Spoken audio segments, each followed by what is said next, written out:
talvez essa seja uma das partes mais difíceis, porque, no geral, a gente pode pensar quantas vezes nós, a não ser que isso seja o seu ofício,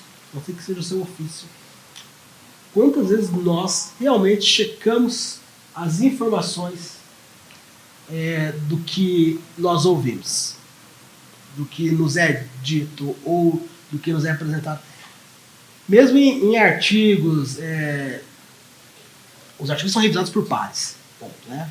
Não pode retirar isso. Mas em artigos que não são revisados por pares, que às vezes nós temos a oportunidade de ler, isso acontece muito, como eu falei, no campo do direito, né? No campo das ciências exatas, as ciências biológicas ocorrem, em saúde pública, ele ocorre um tanto em menor incidência, mas no direito, quantas vezes nós revisamos essas informações e verificamos a acurácia dela antes de dar voz, ou de internalizar, ou de deixar que aquilo faça parte da sua formação ali. Então é necessário desenvolver, a plateia, a assistência, ela precisa desenvolver o espírito crítico. E se ela não desenvolve o espírito crítico, tudo que se fala para ela, tá bom, ela escuta, e dali em diante ela passa só a reproduzir aquilo. Eu verifiquei isso um pouquinho mais pra frente. E facilita o envolvimento dos alunos em sala de aula. Como eu falei, até mesmo porque boa parte dos debates são debates emocionais. Embora sejam assuntos técnicos, eles fazem parte do nosso emocional. Esses conceitos, esses conteúdos, no geral, têm uma carga emocional muito grande, então também facilita o nosso envolvimento em sala de aula. Eu coloquei um exemplo de debate, mas vamos pular isso aqui. Então, instrumentalização do debate. Ok, é necessário debater. Eu acho que a maioria que veio, quando fez a inscrição para o curso, nem foi só pelas horas complementares, já tinha bem definido isso para si. É necessário debater. Embora possa ser desconfortável, embora possa não ser, esse debate pode só ocorrer nos ambientes que não lhe seja tão favorável, é necessário debater. Agora, como qualificar e como instrumentalizar esse debate? Como que ele pode se dar? Quais seriam as estratégias que nós podemos utilizar para que este debate ocorra? Quando a gente pensa em debate, a gente pensa em temas talvez um tanto quanto mais ásperos, e esse debate ele surge espontaneamente ou provocado.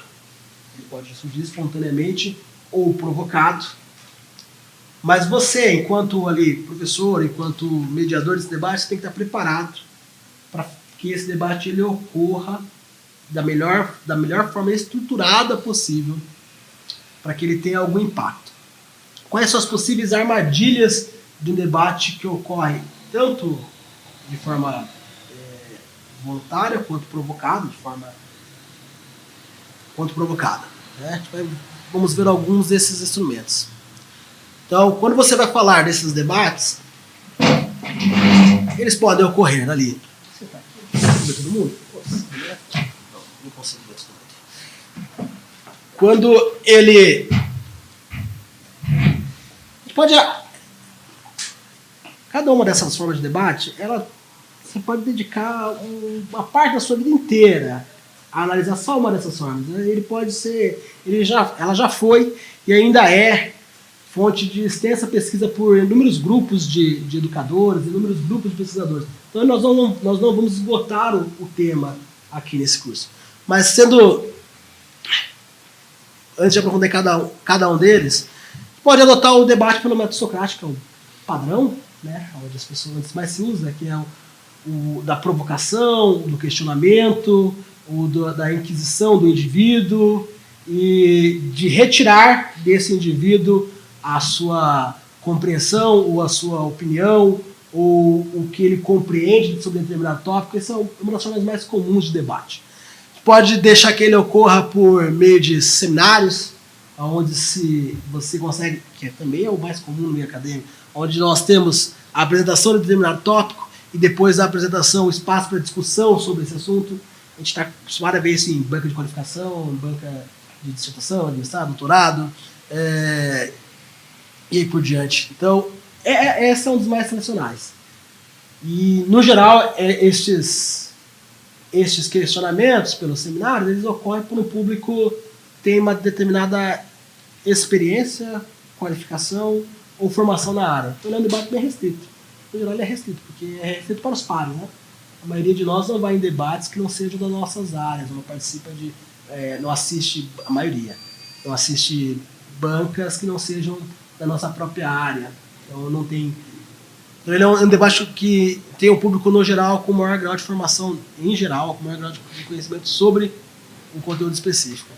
Ele pode ocorrer sobre estudo de caso, né, pelo PBL, né, método de ensino baseado em problemas, que é um dos métodos que a gente tem mais avançado recentemente no Brasil, com algumas universidades adotando para alguns cursos, para algumas graduações, quase que exclusivamente esse método.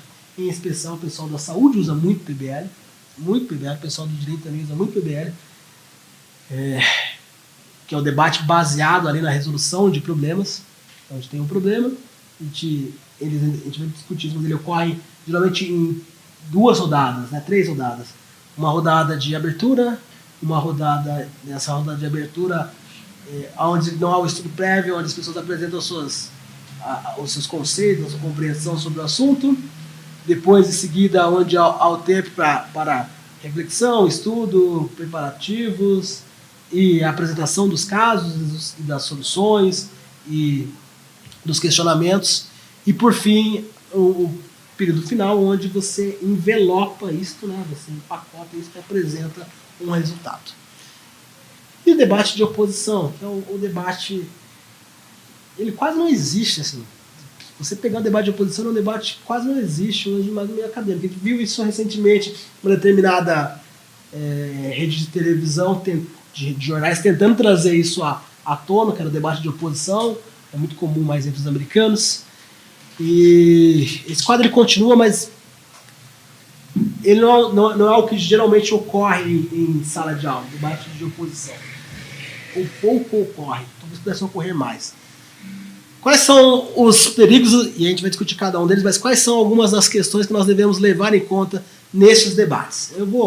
São 3 vídeos muito curtos aqui, que eu vou passar, a gente vai discutir um pouco sobre cada um deles. Vou colocar aqui. E a primeira armadilha que eu gostaria de falar nos debates é a armadilha da conformidade social. Quando se faz o debate, nós podemos pensar aqui. Pensa, você tem princípios bem definidos, não tem? No geral, você se considera uma pessoa com princípios definidos, ou não? Você acredita em certas coisas e dificilmente você vai mudar o seu pensamento após alguns minutos de fala sobre questões que para você fazem todo sentido. Se você acredita... Vamos voltar ao exemplo. Se você acredita em determinado medicamento, dificilmente uma fala de 5 minutos vai fazer você mudar a sua opinião sobre isso. Se você acredita que movimentos ditatoriais são ruins para o desenvolvimento social, dificilmente em 4, 5 minutos de debate você vai mudar a sua opinião. Se você acredita que a Terra é redonda, também dificilmente em 5 minutos alguém vai convencer você de que a Terra é plana. Né?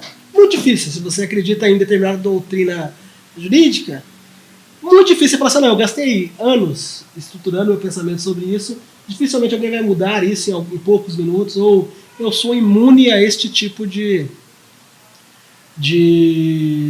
argumentos não racionais, porque eu sou dotado de conhecimentos, de acúmulo mesmo, a gente pode pensar aí no tempo de acúmulo mesmo, de conhecimento, de vivências ao longo dos meus 20, 30, 40, 50 anos de idade, que eu vou repetir, quando eu for argumentado sobre isso, ou quando eu for inquirido sobre isso, eu vou defender o que eu acredito.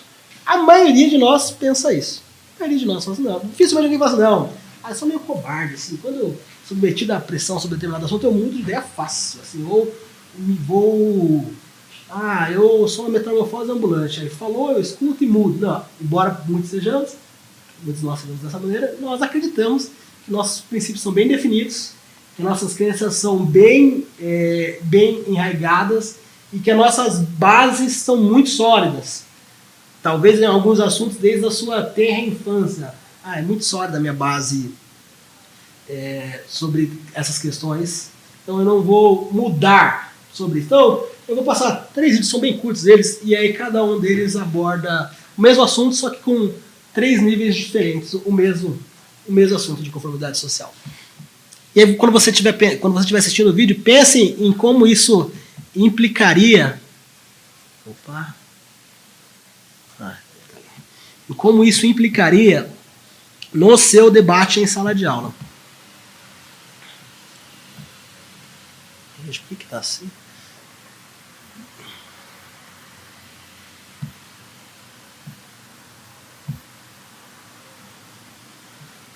Não compartilhou.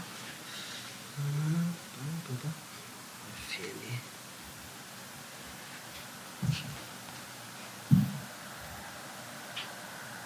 Isso vai. Não foi.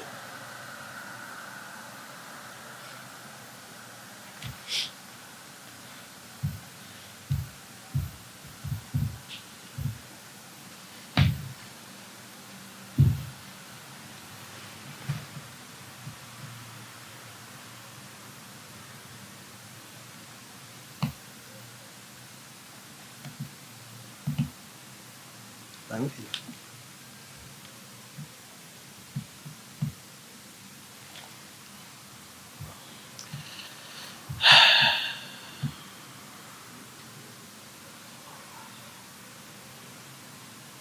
O primeiro aqui, ele não tem... Quando você assistir, pensa que isso é a malhação de um determinado país. Uma série construída por adolescentes. Geral, não conheço muito sobre a série, mas no geral construída por adolescentes. Então, quando você assistir, vamos ver se vai.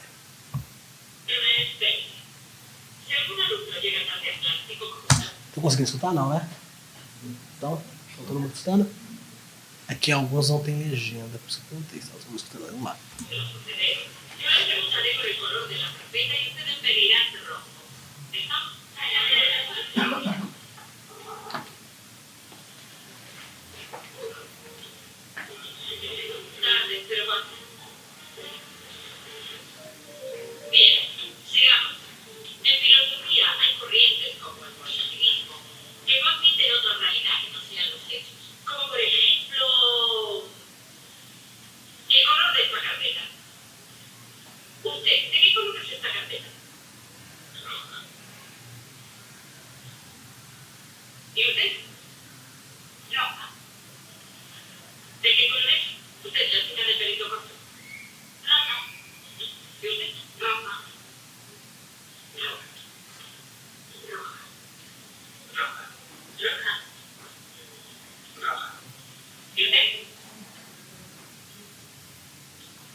Dar uma pelada, né, para variar, como uma boa série de televisão, né?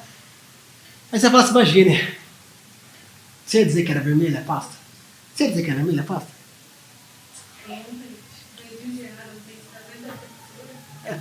Talvez você esteja dizendo que é vermelha porque você assistiu um episódio,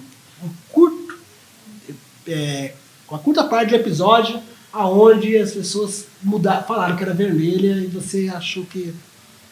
Mas talvez se eu perguntasse para você sem mostrar este vídeo, se você ia dizer que alguma coisa era verde ou vermelha, que as pessoas disseram, talvez eu falasse, não, eu vou dizer que é vermelha, vou dizer que é verde, porque essa é a verdade. Ali eu consigo ver, não tenho problema, não tenho nenhum problema de cognitivo, ou não tenho nenhum problema ocular, onde eu troco as cores, tenho que dizer que aquela cor é aquela cor. Né? Mas é que tá, isso é um seriado. Ela mistura alguns pontos ali, mas tudo bem, serviu o meu propósito. Esse é um nível de baixa referência científica, de mostrar algo popular. Os adolescentes adoram quando assistem isso, talvez tenha algum impacto no processo formativo deles. Agora vamos para o segundo. Você fala assim, ainda assim, a minha opinião sobre vacina ou sobre a Terra, sobre o terraplanismo, ou sobre as questões ambientais, independente de qual seja, ou sobre o partido XYZ, não vai mudar só porque alguém diz que é diferente e eu consigo me manter ali. Aí vamos para o segundo nível, que é um desses talks, shows, essas apresentações de domingo de Silvio Santos e Gugu e Faustão, mas em outro país. Não estão ouvindo, então? Muito baixo.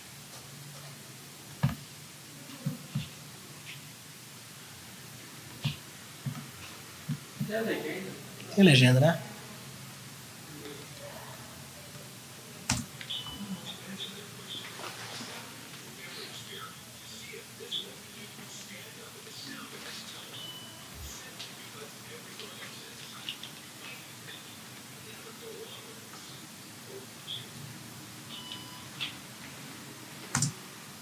Vocês entenderam, né? Toca um bip. E isso é o pessoal da psicologia. Quem é psicólogo? Alguém falou que é psicólogo? O pessoal da psicologia já vê isso aí, quase arroz com feijão, né? Vê isso aí 3x4. E aí na história toca um bip e a gente já vai traduzir isso para o nosso contexto de debate, tá? Mas só para a gente poder entender. Toca um bip e todo mundo ali na sala faz parte do experimento, exceto essa moça de blusa verde ali, certo? Exceto essa moça ali de blusa verde faz parte do... Certo, Samuel, exatamente. Faz... Não, eu consigo ver que não é a blusa verde, só essa moça. E aí todo mundo levanta.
Tá.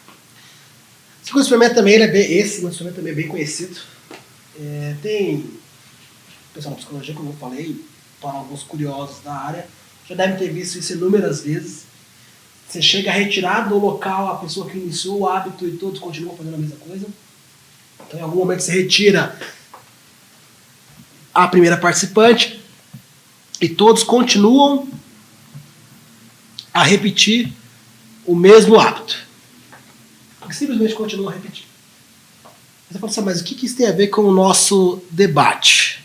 A gente mostrou, e aí eu vou para o terceiro daqui a pouco, a gente mostrou primeiro que era uma série de TV, com objetivo de entretenimento, com objetivo de informação, a gente pode discutir isso aí também. Mas o principal objetivo dela é o entretenimento, pelo menos o objetivo comercial dela é o entretenimento. E aí mostra a questão da paz, você fala, tá, tudo bem, se eu for debater isso, se alguém falar que se eu queimar todas as árvores da Amazônia tá tudo bem, dificilmente todo mundo vai repetir o mesmo argumento e vai falar a mesma coisa, então vai haver uma rotatividade entre os que vão falar uma coisa, que vão falar outra coisa, e isso vai gerar um debate frutífero, certo? Isso vai gerar um debate frutífero. O segundo, ele mostra a moça repetindo o comportamento, mas mais uma vez todo mundo se iniciou ali o grupo com todo mundo, com todos exceto ela, com todos os participantes exceto ela, participantes do experimento. Então ela foi induzida propositalmente a aquele movimento. E ela repetiu, porque ela aprendeu o comportamento, etc. E ela repetiu aquilo. Num debate também não vai estar todo mundo pensando a mesma coisa. Então talvez eu consiga alternar entre os pontos discutidos e a pessoa vai conseguir chegar a uma conclusão, vai analisar os fatos, vai desenvolver espírito crítico e etc. Vai se você programar isso. Né? Se você começar em uma sala relativamente homogênea ali, certo? E começar a debater o assunto, é capaz que as primeiras pessoas a opinarem sobre aquilo ali, que não raro são as pessoas com melhor desenvolvimento, são pessoas que têm habilidades e características ali a não ser que elas sejam um apaixonado, muito interessado no assunto, mas no geral é uma pessoa que é desinibida para falar, é uma pessoa que, não raro, é líder em atividades sociais ali, ou não tem problema em falar com as pessoas, não tem problema em se expressar, em discutir aquilo, em opinar, e por isso, e com isso, talvez ela puxa um coro, né? E as pessoas comecem a ir em seguida. Aí você fala, não, mas talvez não seja assim. Bom, é só você participar de qualquer assembleia de votante, seja de condomínio ou qualquer assembleia, nós vamos ver isso aqui, qualquer assembleia, qualquer eleição de representante de turma. No geral, quando as pessoas estão sozinhas ou não têm grupos, o primeiro começa, ele vai puxando, em algum momento talvez alguém que esteja com um outro grupo consiga ser um som dissonante ali, mas gera até estranheza pro resto do grupo, a gente vai ver isso também. Gera até estranheza. Então, se você não tomar cuidado, quando o debate surge, quando você é o proponente desse debate, qualquer uma daquelas formas que a gente mostrou ali, não precisa ser debate de confronto, mas debate de construção ali, debate seminário, etc., talvez você esteja deixando com que esse assunto seja conduzido sem dar a oportunidade ou sem possibilitar que as outras pessoas emitam pareceres ou emitam, neste caso sim, opiniões sobre um determinado assunto, já que é no primeiro nível do debate, ainda a gente não está no nível da argumentação científica com esses alunos, e você está deixando esse debate cego, ou pelo menos capenga, né? sem uma visão mais ampla. Mas talvez você ainda diga assim, imagine, onde eu dou aula, as pessoas no geral são bem formadas, as pessoas têm opiniões, elas têm capacidade de se contrapor. Quando eu estou falando, os alunos se contrapõem ao que eu falo. Eu estou lá falando alguma coisa, de repente alguém levanta a mão e se contrapõe do nada ao que eu estou dizendo e conduz, e dali o debate toma outras proporções, ou vai para outro local. Bom, a gente falou isso na aula passada. Imagine que esse aluno seu, dentro do ambiente de formação de base ali, familiar nos últimos 20 anos, no qual ele escuta uma determinada coisa. A mesma coisa. Aí ele vai para um outro local e ele encontra um grupo que, pessoas, isso que a internet faz hoje disso, né, ressoar isso, ela encontra um grupo que compartilha daquela visão dentro do mar. E eles começam a propagar isso, ou se unem, e os brasileiros também, nesses debates, eles se unem para defender o mesmo ponto de vista, e no geral essas pessoas podem ser ou mais fortes, ou ter desde a aparência física que pareça ser mais condizente com alguém que vai falar. Então, no discurso, é a pessoa que está de terno e gravata, né? A pessoa que está melhor arrumada, a pessoa que está em pé na frente falando, a pessoa... Qual que é o impacto que isso tem nos demais? E se você não quebrar isso em algum momento, você não conseguir quebrar essa conformidade, para onde será que esse debate vai levar? Será que ele vai acrescentar alguma coisa? Mas isso aí é exagero. Vamos para mais um aqui. E até agora são questões subjetivas. A gente não está falando de se 2 mais 2 são 4. Né? Parece meio lógico. Você fala assim, ó, tá bom, a gente pode debater isso, mas 2 mais 2 são 4. Ninguém vai discordar que é 4, 2 mais 2. Né? Vamos pensar no outro aqui, um outro experimento. Ele está em inglês, eu não sei se a maioria consegue. Deve conseguir, mas ela é bem fácil de entender. Se trata de um experimento. Não sei se eu consigo voltar. Eu vou tentar voltar, vamos ver se vai. Vamos ver falar aqui. Não dá pra ouvir, né? Nada. Deixa eu achar o rapaz rapidinho. Aumentar esse.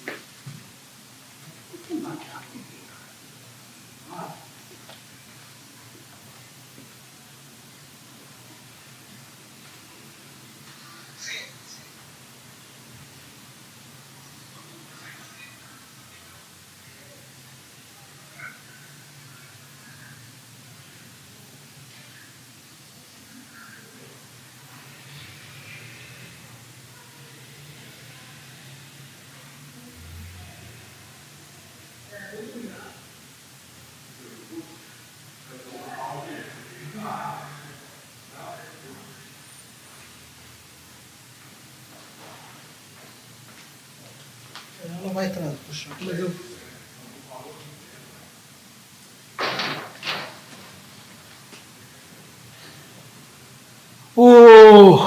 Esse experimento ele fala basicamente de um grupo de pessoas que é levado a uma sala onde eles estão ali convencidos que eles vão participar de um grupo focal de vendas.